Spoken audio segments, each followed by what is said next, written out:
Yep. I agree. Yep.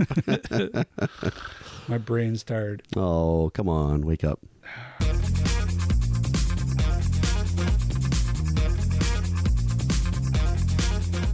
Welcome to AT Banter, the podcast where we discuss anything and everything regarding the world of assistive technology. With our hosts, Steve Barkley, Rob Minot, and Ryan Fleury. Now, let's banter.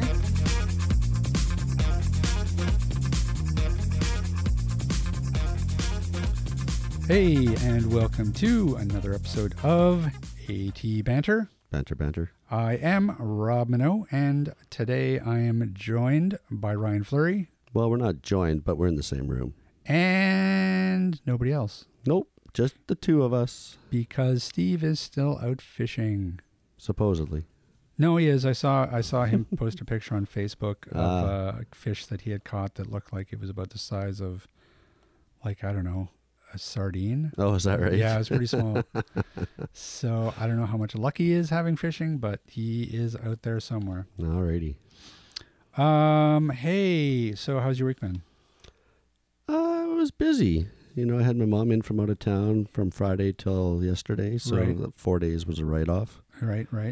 Was it her first time in BC? No, she's been here multiple times, but just hadn't seen her for about a year, so we flew her out. And Right. Now, and she's in where? Red Deer. Right. And what'd you guys do? Alberta. She came in Friday around noon, and so what did we do Friday? I think we just kind of vegged out, relaxed. Yep. Saturday we had a big barbecue with a bunch of our friends, and then Mom and Linda's sister went down to the casino, and Mom won $900.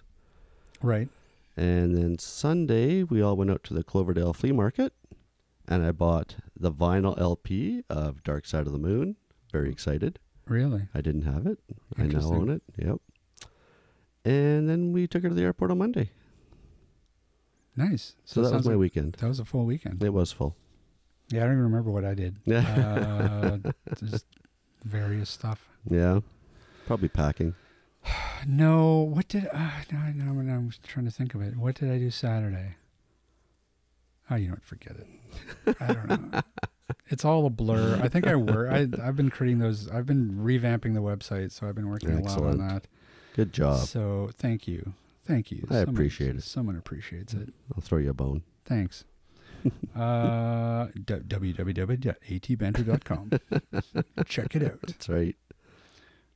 Yeah, I did notice this in the news today, though. Did you hear this? That James Tay, the co-lead developer at NVDA, has left NVDA.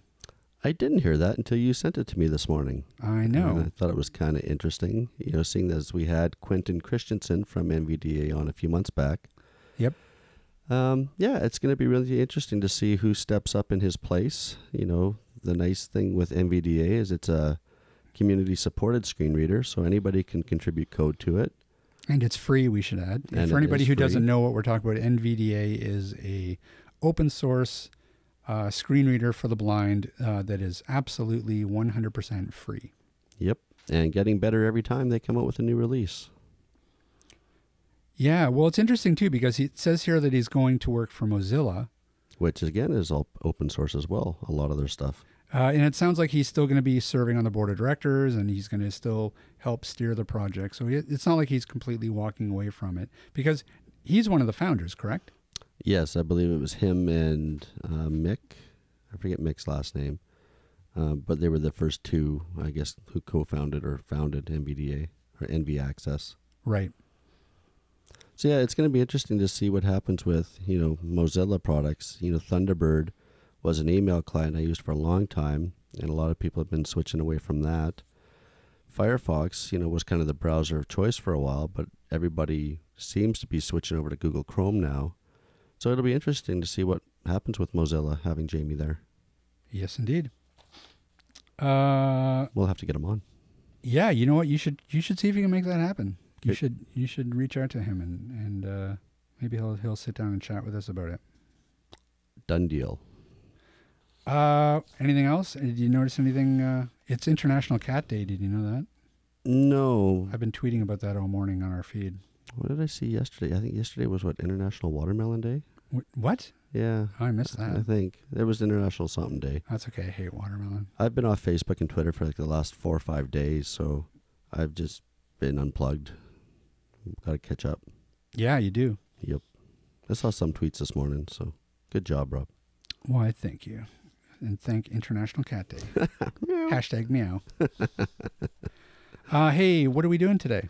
Today we are talking with Kyle Bryant, who is a fellow podcaster and one of the hosts of the Two Disabled Dudes podcast. Yeah, this is an amazing story. Well, you've wanted to have these guys on the show for quite a while. Yep. So Kyle Bryant and Sean Baumstark are the two hosts of the Two Disabled Dudes podcast. And I listened to their podcast early on, and these two gentlemen have degenerative nerve disease that is incurable at this point in time. That's right. It's called Friedrich's Ataxia. Right. And Kyle's story, Sean's as well. Unfortunately, we won't have Sean today, but their stories are very enlightening. Their talk about community and supportive community is very encouraging, and I hope everyone gets a lot out of today's show, because I know I do from their podcast. Now, are you do you listen every week, or is it a weekly podcast? It's not weekly. I think they try to do it every 2 weeks. And I have to get caught up. I haven't listened to it in a few weeks now. But they've had other riders on from the Race of America. They've had nutritionists on. So it's a wide, varied guest list. Yeah, we don't want to spoil anything and tell you too much about Kyle, because I'm sure that we'll get him to talk about himself. But Yep. Pretty amazing. They really are. Pretty amazing story. Yeah, and they add humor to their podcast. So they're really great guys. I'm glad we have them on today. I've been thinking about my segues, and so I think I have a way to... We need the sound of a segue. That's not a bad idea, too. Okay, so just... Or the Jetson car. Set up for this. And now for Rob's segue. Shut up. All right, so joining us today is Mr. Kyle Bryant. Kyle is a podcaster. He's an avid cyclist. He's a motivational speaker. He is the subject of the documentary The Ataxian, and he's also the founder and director of RideATAXIA. Hi, Kyle. How are you? Good. So glad you could join us today. Absolutely, yeah. I think Sean also is disappointed that he is not able to make it. It just something popped up at work, and it's just the way it goes, unfortunately. And so, but I am absolutely honored to be here, and I appreciate what you guys do. Well, it's funny. We were talking earlier, and Ryan has been a big fan of you guys for quite a while. And when we started up the podcast about a year and a bit ago, you guys were one of the first people that he wanted to have on. So, oh wow, yeah, that's awesome. Oh, that's very flattering. Well, I don't remember where I heard about you and the Two Disabled Dudes podcast, but I found it and started listening to it, and just the way you guys talk about community and other topics was like, I have to get these guys on. These guys are incredible. So I'm so glad you could make it. Awesome. Well, appreciate that. Yeah, that's really good to hear. You guys know, we all put so much into these podcasts, and to hear a compliment like that, it really means a lot. So thank you. So why don't we just start and tell us a little bit about Friedreich's ataxia just in general. So Friedreich's ataxia is a rare neuromuscular disease that affects all muscle coordination from the toes to the fingertips. It has symptoms like vision loss, hearing loss, and life-shortening heart complications.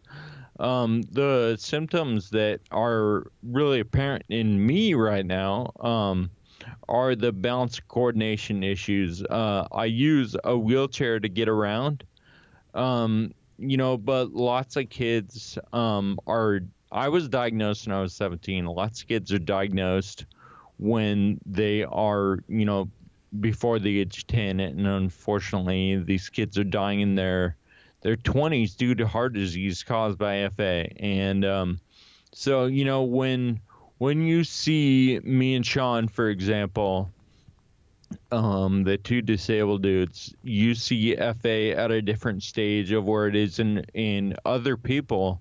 And that's the thing about FA is that, it's different for everybody. And that's important for me and also for Sean, I know, to convey that message, because when you see us, you're like, what's the big deal? Like, these guys seem happy and like full of life, but it's not that way for a lot of people. There's much bigger challenges that come with further debilitating symptoms like balance and coordination, and with vision loss, hearing loss, and lots of kids die, unfortunately, of heart disease. So it's literally a life and death situation. When does it in general manifest in people? Is there a common age that it starts to show, or is it just whenever? So the most common is between the ages of 5 and 15. But there are, many, many exceptions to that. I was diagnosed when I was 17. Sean was diagnosed when he was 26, I believe. Wow. And I have a friend who was diagnosed in her 40s, and so it definitely affects a lot more kids than adults. But, onset in adulthood is not completely out of the question. And do the symptoms progress in similar ways, or can anybody sort of get any part of the symptoms at any time?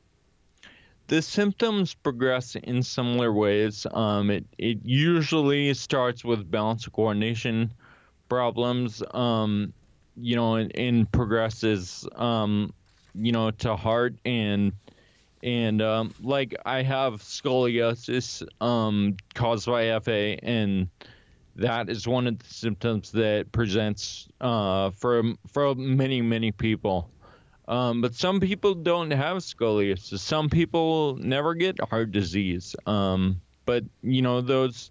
So it has to do with so many factors that our scientists don't even know about. And a lot of it has to do with how the disease is passed down. So it's a triplet repeat disease. And so both of my parents are carriers of the disease, but they had no idea because they have no symptoms. And I was the lucky recipient of each of my parents' recessive genes at this chromosome. And so it manifested in me, and I have so you guys have less than 30 repeats of GAA at that code in your DNA. I have 450. Wow. Some of my friends with FA have over 1,000, up to 1,500 repeats. When that code gets decoded, it makes a protein called frataxin. The signal gets messed up because there's too many repeats. And, for example, I don't make enough frataxin. Sean doesn't make enough frataxin. Everyone with FA, they don't make enough of this protein called frataxin because of that triplet repeat. And the more repeats you have, the less protein you make. And so the disease progresses more quickly and earlier and much more severely in people that have a lot more repeats. So do you have brothers or sisters that have Friedreich's ataxia, or is it just yourself?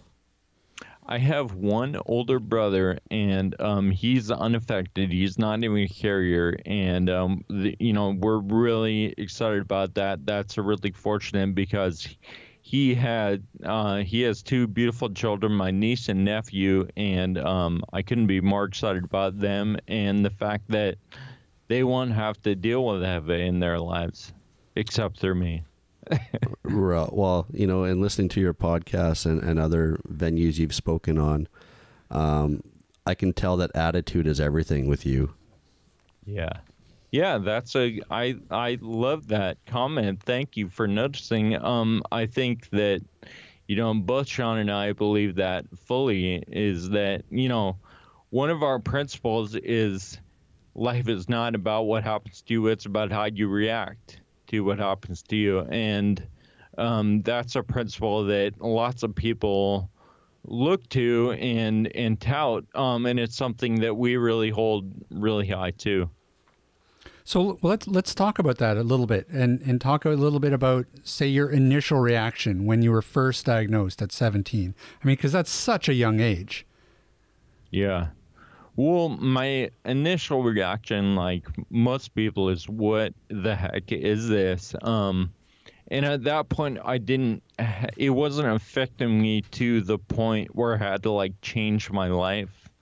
And it was crazy because you get this diagnosis and you read about what is going to happen, but it's not happening at that moment. And so it's just fear for what might happen in the future. And you don't know. And so it's super emotional to try to figure that out.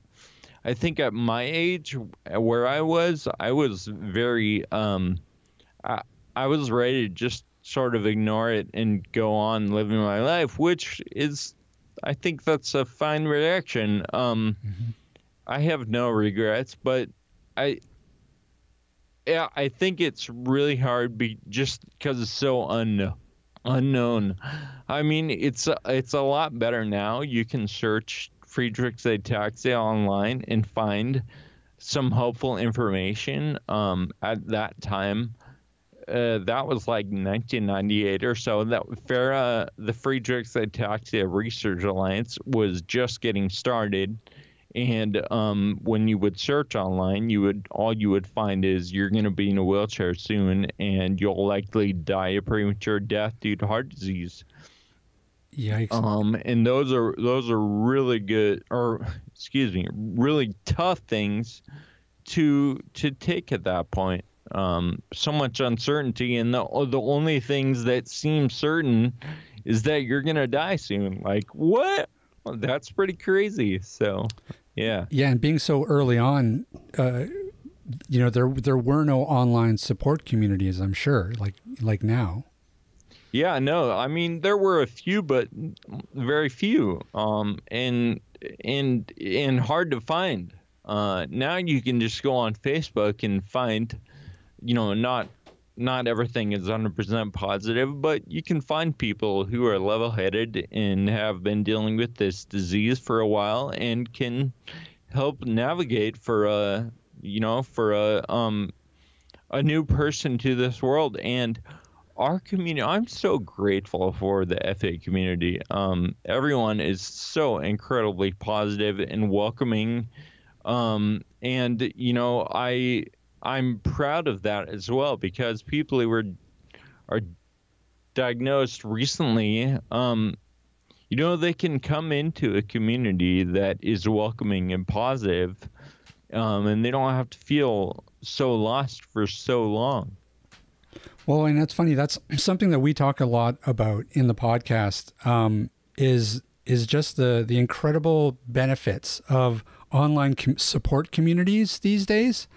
Things like, and that's where I see the real power of things like Facebook and Twitter and, right, all the social media sites, is that they're so powerful in being able to bring people together and create these support groups with people from all around the world.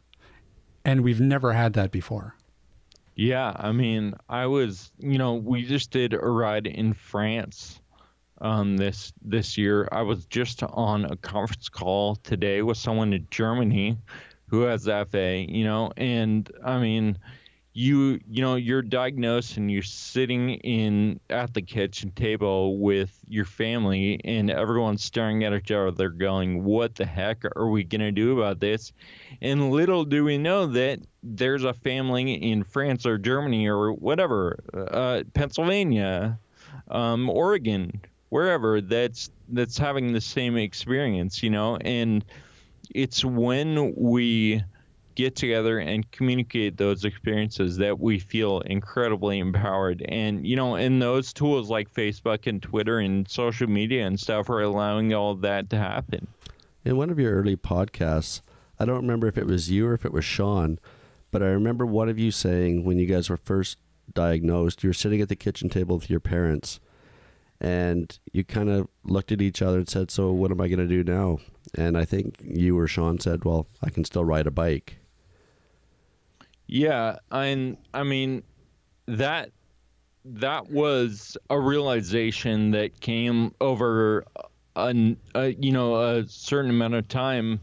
Seeing, it was actually, I was looking online and I saw this guy who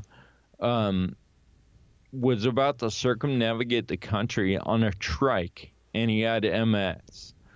And to anyone else, he was just a totally debilitated, like, disabled guy. But he had this tool, and he had this vision, and a huge motor in his heart, and he was gonna do this. And I saw that online, and that's when I was like, the switch kind of flipped at that point.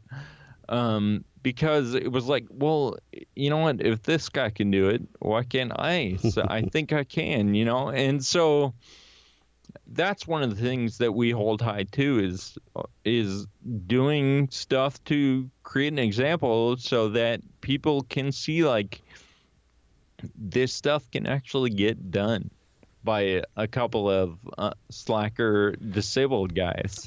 And that's kind of what our podcast is about, Absolutely. So basically you went out and you got a trike. Yep. Yeah. So I found a dealer that sold this trike near my house. I think I drove 2 hours to get there. I got a loan from my dad and bought the trike on the spot that day. It was the most amazing feeling rolling around in the parking lot on that trike. I hadn't walked more than a couple steps in like a couple years. And this trike allowed me to move. I was going like 20 miles an hour. I never ever thought that was possible again. And it was just an incredible feeling just in like the block around the bike shop. And I can only imagine what I could do, or how I could feel if this took me so much further, So, one question I have, because I'm not sure, but the answer is, were you in a wheelchair at that point in time? And was it a hand cycle, or were you still able to pedal? So I actually am still able to pedal. Okay. It was a trike at that point, and it's still a trike now. I use a wheelchair because I have no balance. I still have plenty of power left in my legs. I just have no balance. Oftentimes, like, if I don't ride for a long time, like a month or whatever it is, I have trouble coordinating the movement to be able to pedal, but it has come back every time after a number of attempts and just practice over time. So yeah, I still do ride with my feet. Excellent. So that must have been just incredibly empowering to all of a sudden be able to be so independent. Yeah, free. Independent, and yeah, it must have felt amazing. Absolutely, yeah. And I mean, I just wanted to feel that more and more. That it was such an incredible feeling, and it still is. I still get that feeling when I get on my trike and ride on this trail or whatever. And, I just wanted that more and more. And so that's what I went after. I bought a trike on the spot that day and paid my dad back a couple months later. And, I just started riding. So.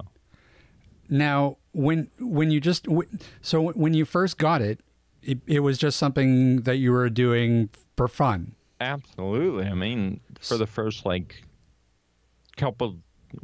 see, I got it in 2005, maybe 2006, and so my first fundraising ride was in 2007. But yeah, I mean, at first, my first ride was like across town to play poker with some friends. It was like 3-4 miles. And I showed up and they're like, "Oh, cool. How'd you get here?" I was like, I rode my bike. Like, I got here under my own power. Thank you very much." And I was so proud of that. And I think that's the coolest thing about cycling is that you can actually go somewhere. Like, yeah, you can do that with running. It takes a lot longer and, a lot more effort. But, like, I could go have breakfast like 10 miles away from my house, and like, I can actually go places, and that's what intrigued me too, is like, all right, I rode my bike across town. Like, what if I did this like 100 times and strung it together and I could ride across the country? Like, I had that thought, and Wow. so it started with something small. And I was like, I think I could do this back to back to back to back, And then your dad laughed at you. Yeah. And you know what? Anytime anyone laughs at me, I'm just like, all right, watch this. Like, that's so one of the things that drives me. And maybe a little bit less as I get older, and a little bit more mature. But I recognize that, like, that's one of the things that drives me is like people thinking that I'm not going to be able to do this. And I'm like, all right, watch this, check it out, So, yeah. And so where was your first fundraising ride? Like, where did you ride to?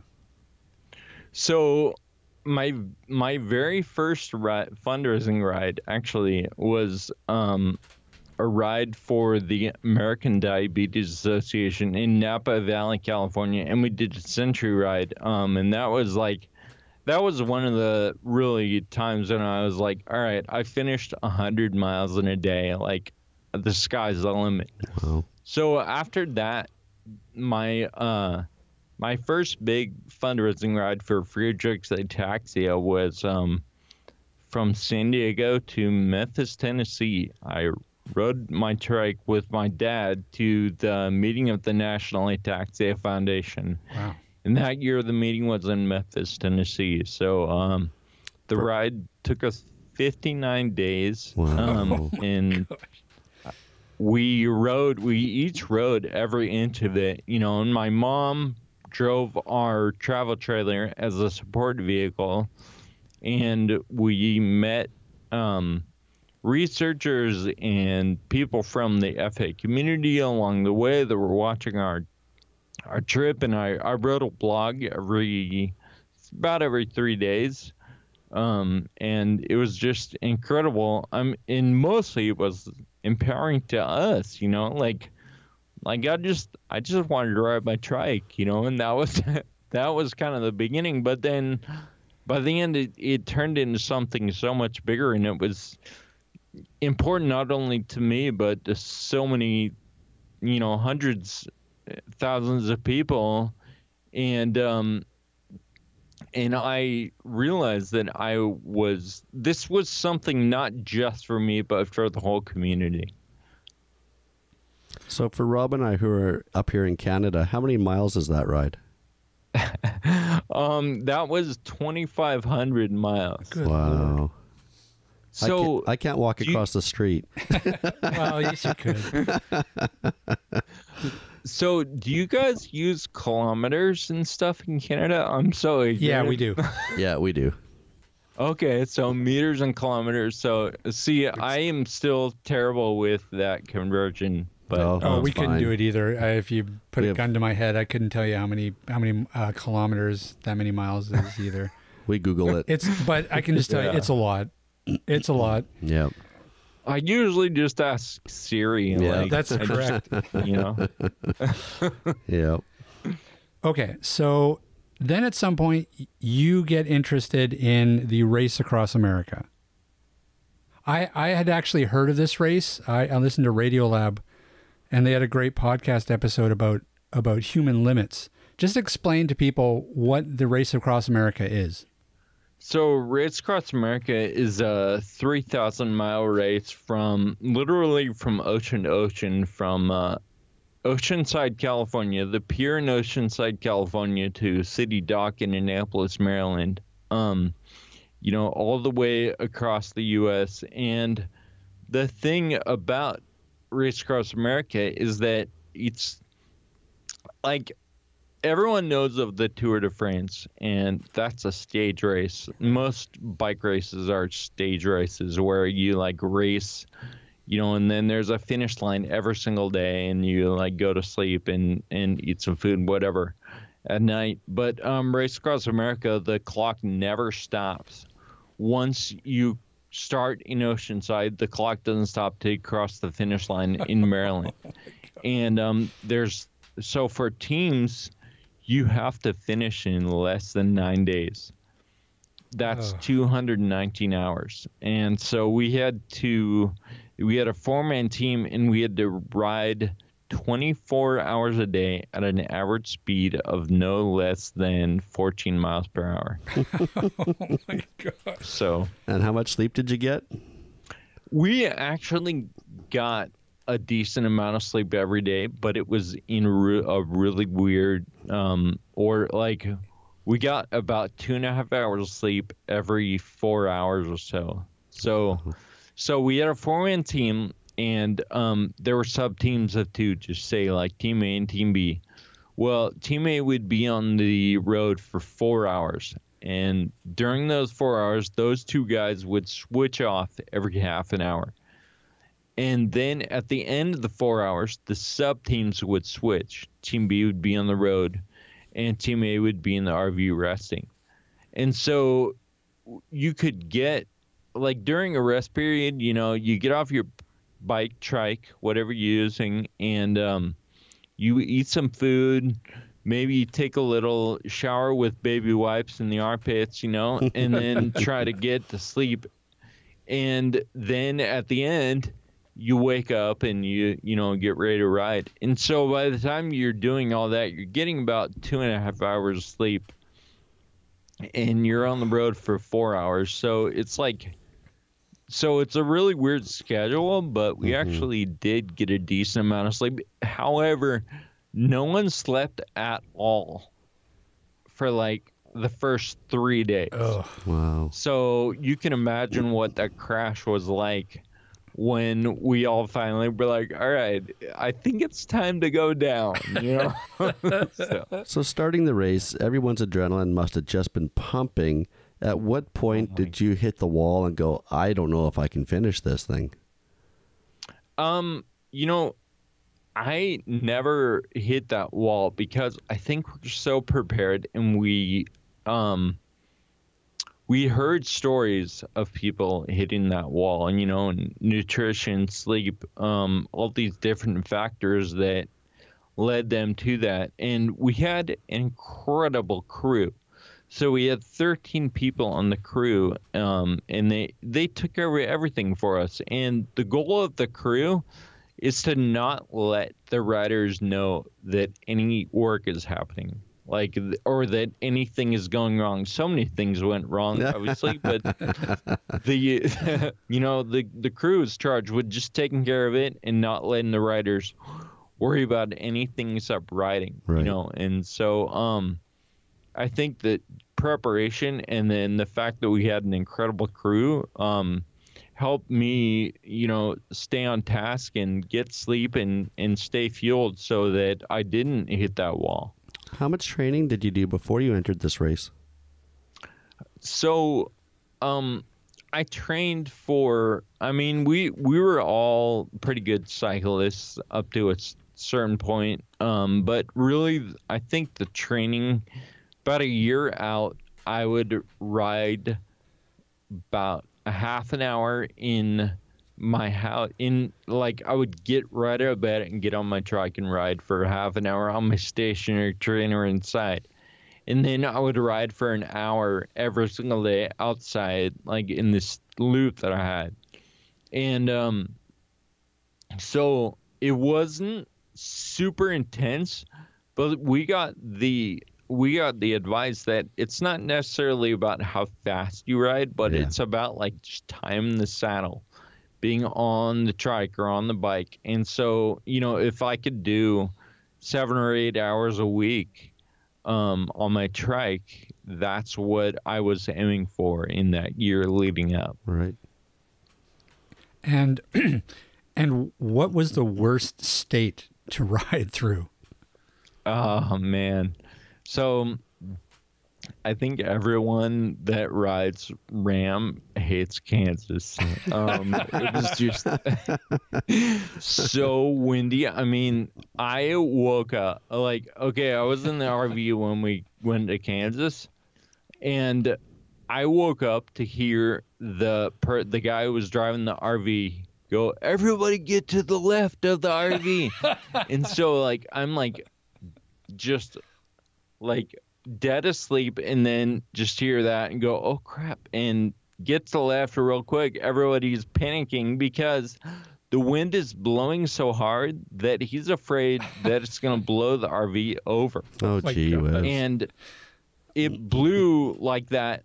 It feels like from the moment we crossed into Kansas until the moment we left, you know, and yeah, it was just nuts. And it rained, and I don't know. I remember a few really cool moments in the dark, though. In the middle of nowhere in Kansas, you can't see anything beyond like the headlight of your trike, and which is, I don't know, 10, 15 feet. And so you're just cycling into oblivion. Wow.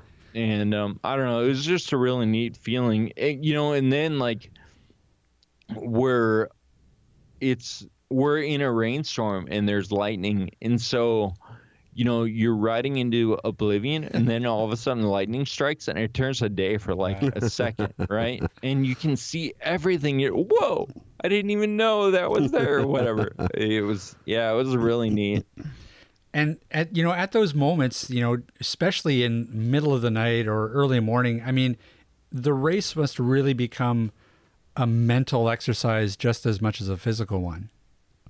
Yeah, absolutely. And at those times, I really think it's all about the cause. I mean, for us, it was really easy to stay focused. I mean, I'm not going to say, well, I don't know. I don't find it difficult to focus a lot of times because the goal is so well defined, especially in a bike race. There's a finish line. Like, it's well defined what the goal is, what we need to do. And in this case, it was about the F8 community. And it's such an emotional connection to that goal of the finish line for the community, for the cure for F8, to get us a few pedal strokes closer. And, and so, in those times where you say, it's a mental exercise, I just think it's all about the cause. And that's what kept our team focused, is that nobody was in it for any other reason. Like, it was not unclear what the focus and what the goal was.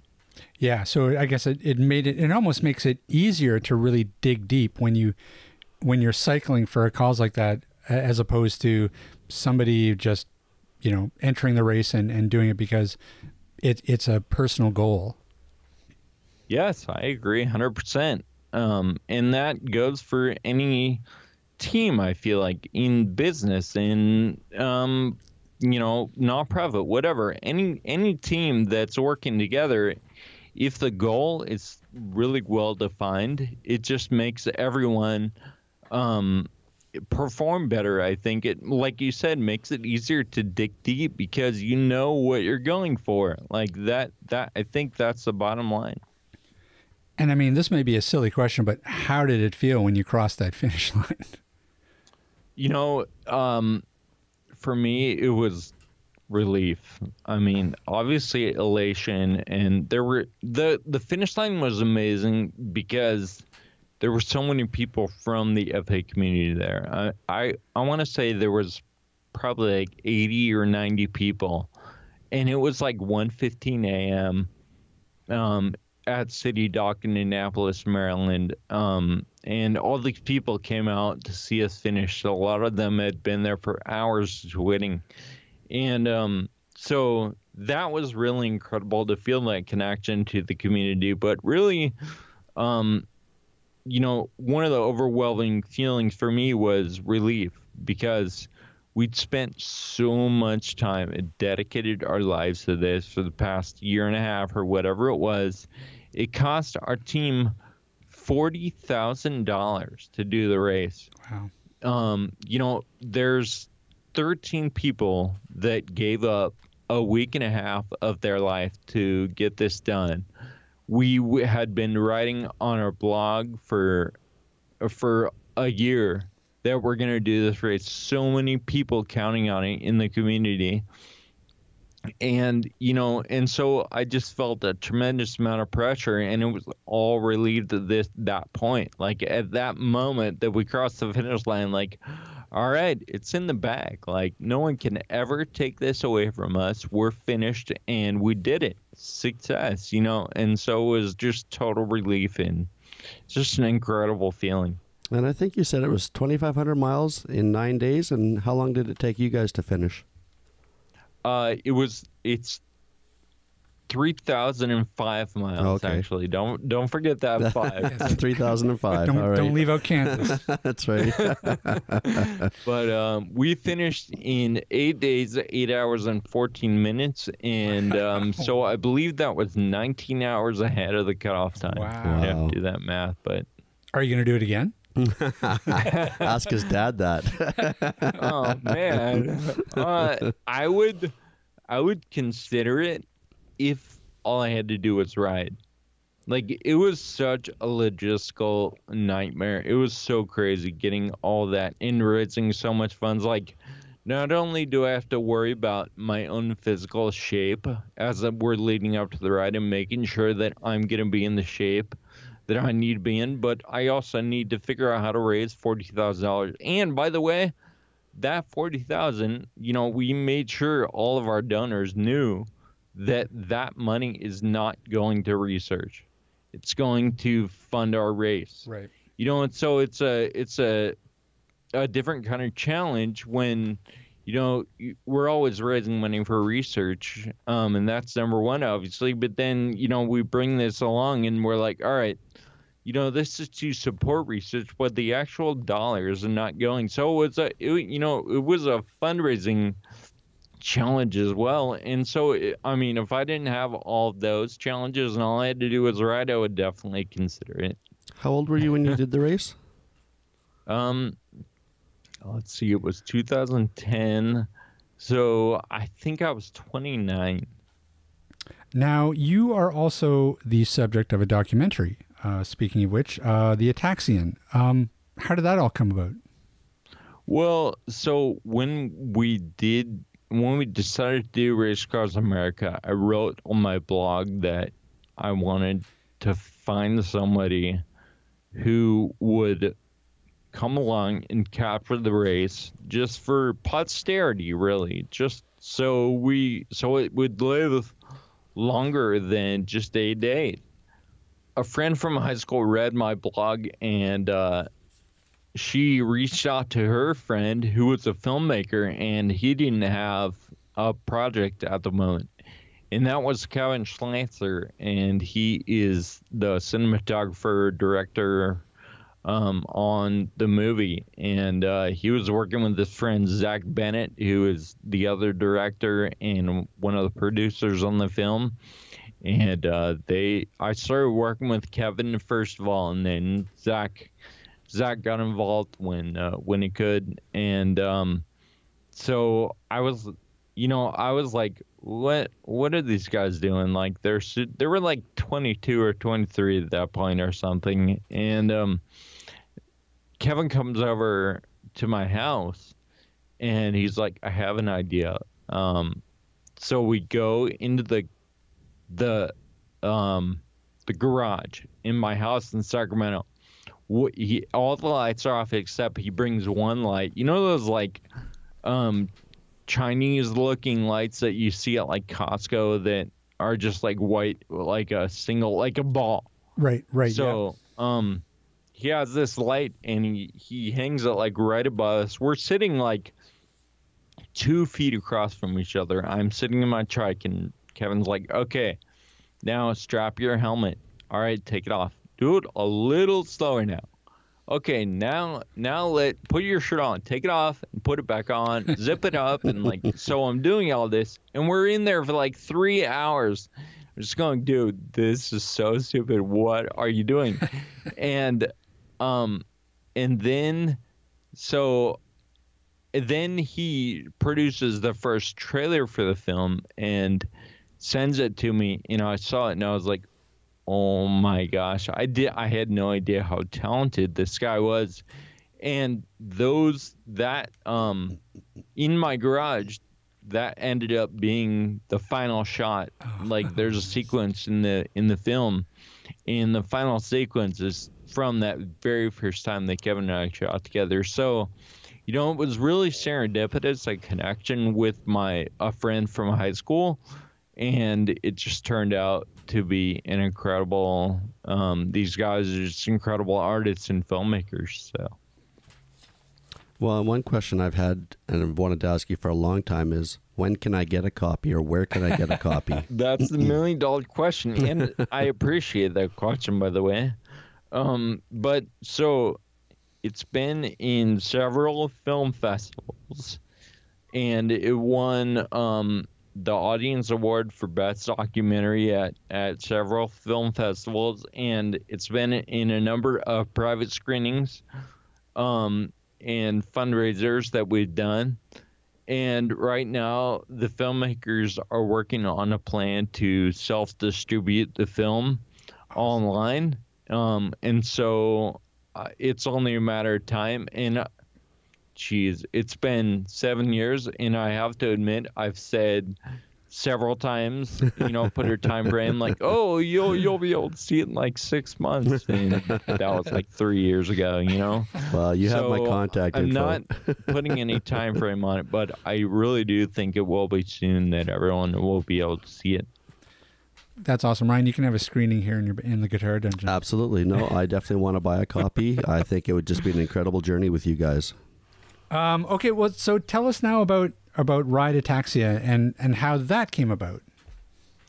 So RideATAXIA came about. I did a ride from. So I did the ride to Memphis, and that was really incredible. 2,500 miles.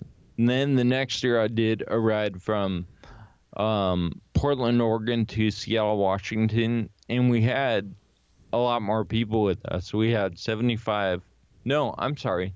The next year, that year, after Memphis, we did a ride from Sacramento to Las Vegas, Nevada, and we had about 20 people with us, and we raised about $140,000. The first year, we raised $40,000. Wow. Then the third year, we did a ride from Portland to Seattle, and we had 75 people with us, and we raised $250,000.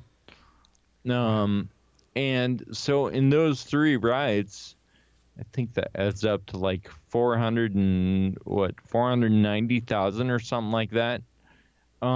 In those three rides that we raised, and you know, lots of people were getting really excited about what they could do on a bike or trike. And so in 2009, I came on staff at the Friedreich Ataxia Research Alliance, and we built a nationwide series of bike rides, single day rides that anyone can come out and get involved in. So there's like at every location there's like a 2-mile route, there's a 5, a 10, and 25 and 50.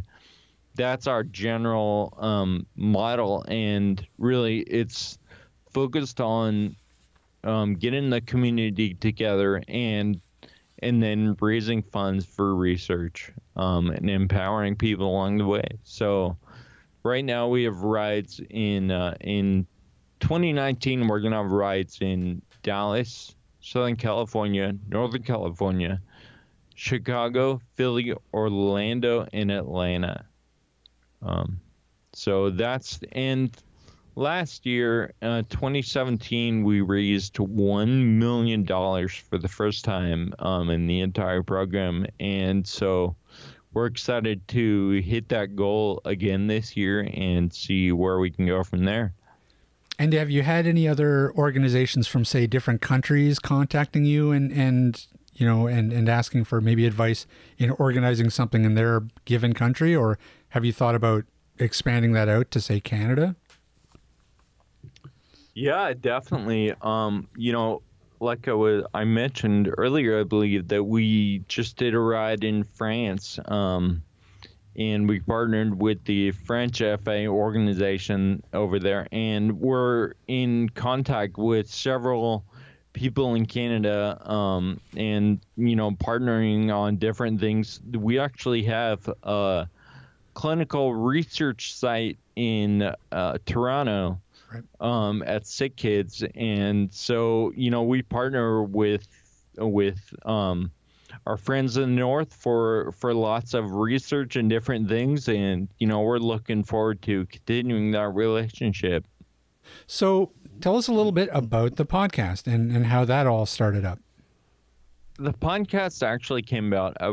We're doing a private screening of the film, and I was watching it, and Sean, he is very well spoken. He has a way of wording things and getting real deep on stuff. And I was watching the film and some of the stuff he said, and I was like, we need to have this available all the time. And more often. And so I was driving back from that screening, and I called him. I was like, I think we need to do a podcast. And it was another one of those things where I had been a guest on a podcast a couple weeks earlier, and it wasn't all that well done, unlike what you guys are doing. But they were still doing it. It was great. It was a couple of people that we're getting something done. And I was like, you know what, if they can do it, I think we can. And that's kind of how it started, just the notion of, I think we can do this, and we have a story to tell, and I want to be able to tell it more often, and so the principle behind the podcast, I think, is that I feel like it's not exactly, intuitive, but rare disease or disease disability in general, it comes along with a lot of shame. Like I maybe to a certain extent still, but like when I was first diagnosed, I was ashamed that I couldn't do stuff that I used to be able to. I was ashamed that my friends might change what they're going to do because of me, that my family might have to change the direction of their lives because I couldn't, because I was the dead weight or whatever, right? And that's really hard to talk about, like that feeling of shame. And just in general, like just talking about disability, I think is hard. And I think that if we can just put it out in the open and even laugh about it, right? Like we try to keep it pretty light, but if we can do that, then it takes the negative power away from disability to be able to affect our lives. And so we try to stay positive and funny and just talk about stuff that happens and how we can approach things to make a better life for ourselves, and hopefully some of our listeners can, take a cue from some of the stuff we talk about. And it's not so much me and Sean like teaching people. It's the fact that Sean and I learn so much from each other that we want people to be able to benefit from that, I guess. And it's just another tool, I think, to help build the community. We receive so many awesome comments online and whatever, email and everything about what topics that we've approached on the podcast. it's really encouraging to us. And so it's that kind of circular thing where you get in a community where everyone's giving everyone else positive feedback, and it just grows from there. So, and that's the one thing I got from your podcast is how much the power of community means to you guys. You know, the support of the community, the strength of the community, and how social media, you know, allows us to share these deeper feelings we have with the community. I myself, Kyle, I don't know if you know, I'm totally blind, and I lost my sight in a car accident. And so I have a lot of the same, or had a lot of the same feelings that you're talking about, being ashamed. How's my family going to do what they want to do? All those types of things that are hard to talk about. And without community, you know, it's really hard to stay motivated and stay empowered. So yeah. How awesome is it when you talk to somebody with the same condition or is in a similar position, and you don't even, almost most of the time, you don't even need to say anything, but there's this connection that, like, there's an understanding that nobody else seems to understand, but you can connect with that person. Yep. You know, and that is and shoot, you've probably heard me say this type of thing more than once on the podcast, but it's just an incredible connection that is, you know, it can't be duplicated. It's amazing what we see, like, on Facebook all the time, and how that helps to make the world smaller in a way, you know, and connect all of us when we feel like we're rare. All of a sudden, with the technology tools that we have, rare is not so rare anymore, you know? Right. So it's pretty incredible. So what's next for you guys? I think that, you know, I know how Sean would answer this question. He would say, I want to get rich and famous. No, you know, I think we want to grow the podcast, you know, and have more guests that people want to hear from, you know, and I think mainly that's driven from people that me and Sean are interested in, and just hoping that other people are as well. And so growing the podcast, and it's not so much, you know, the number of people, the number of downloads that we get per episode. Although I have to admit, you know, all of us watch that. And we do. We were talking. Me and Ryan were talking about that before the mics came on. Yeah, how you watch that and just hope, like, when you click on the thing, like, you're just hoping it's a big number, and then it's not. Yeah. But anyway, no, it's not so much about the numbers. I think it's about building community and just having another outlet to be able to, like we said from the beginning, I'm sure you guys have had this conversation too, like, if our podcast can, like, touch one or two people in a positive way, like, it'll be worth it. That's right. And it's fun anyway, so it's definitely worth it. So we want to grow the podcast. I am writing a book right now, and looking for a publisher, so that's coming. Hopefully the film will be available to the public soon. Beyond that, you know, we've got FARA is nurturing a lot of really promising science, and some really great clinical trials that are in process right now. And so we're all working really hard for that. So lots of really good stuff going on, and we'll just keep cranking away, you know? Fantastic. Well, I keep up with the podcast because I had never heard of Friedreich's ataxia until I found your podcast. So you've reached one person already. So keep going. All right. Proving the pudding. Absolutely. Thank you. And I'm getting Ryan a bike. We're going to get a tandem bike, and we're going to do the ride across America, Ryan, next year. Yeah. So, wow. Okay. So where exactly are you guys located? See, we're in Vancouver. Vancouver, British Columbia. We're on one side of the coast already. So we could start at the port of Vancouver and ride all the way to Prince Edward Island. Yeah. Or more realistically, we'll start at the Port of Vancouver and ride to the next Starbucks Ride to the 3 next Tim blocks Hortons. over, and then be like, oh my God. Okay, forget this idea. That's how it starts, man. You guys might do that and be like, you know what? I love this so much that let's do even more, you know? When I had sight, I loved mountain biking. It was one of my pride and joys. And I've always hated walking, even when I had sight. If I could bike somewhere, I'd bike somewhere. So, yeah, if I could find a rider and get a tandem bike... I'll do it, Ryan. I'll do it. I'd be gone.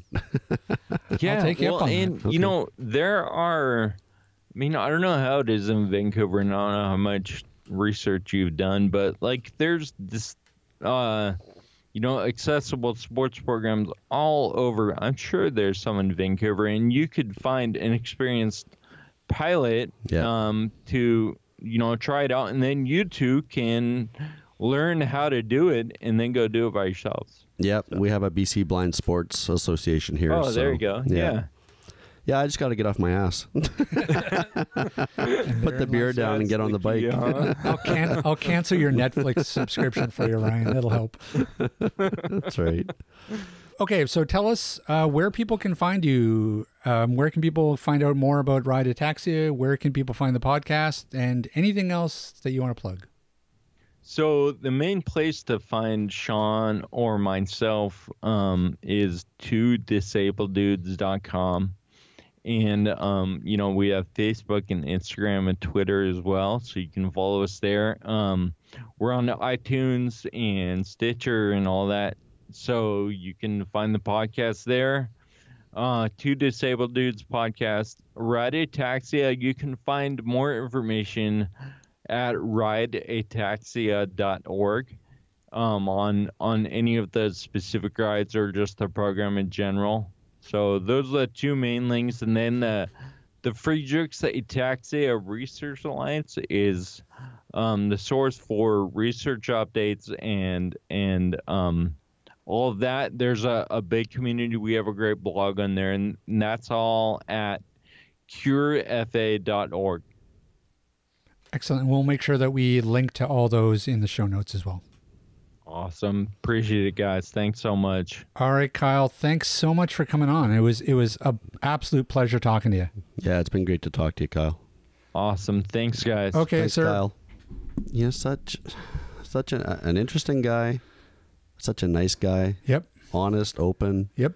You know, has a lot of information, has a lot to say, and a lot to share with the community.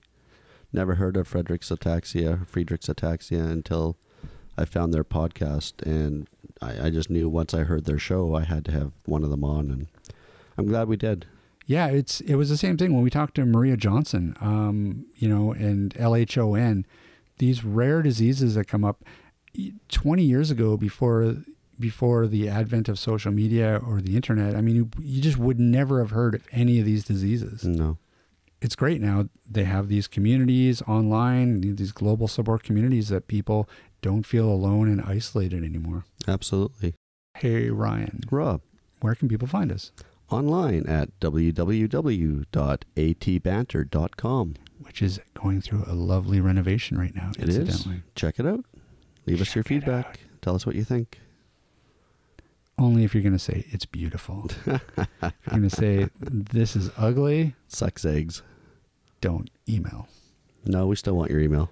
That's true. We'll take any email. Yep. And speaking of the email, you can email us by typing into your little computing machine atbanterpodcast@gmail.com.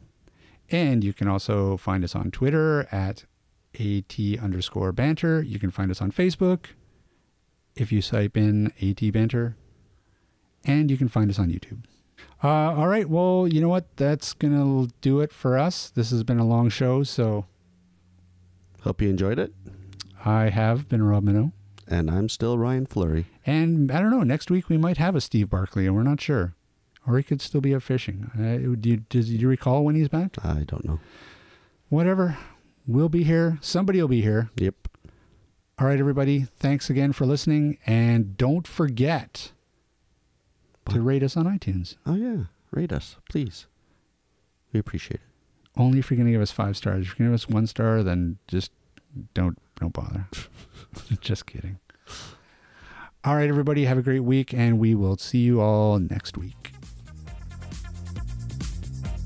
This podcast has been brought to you by Canadian Assistive Technology, providing low vision and blindness solutions across Canada.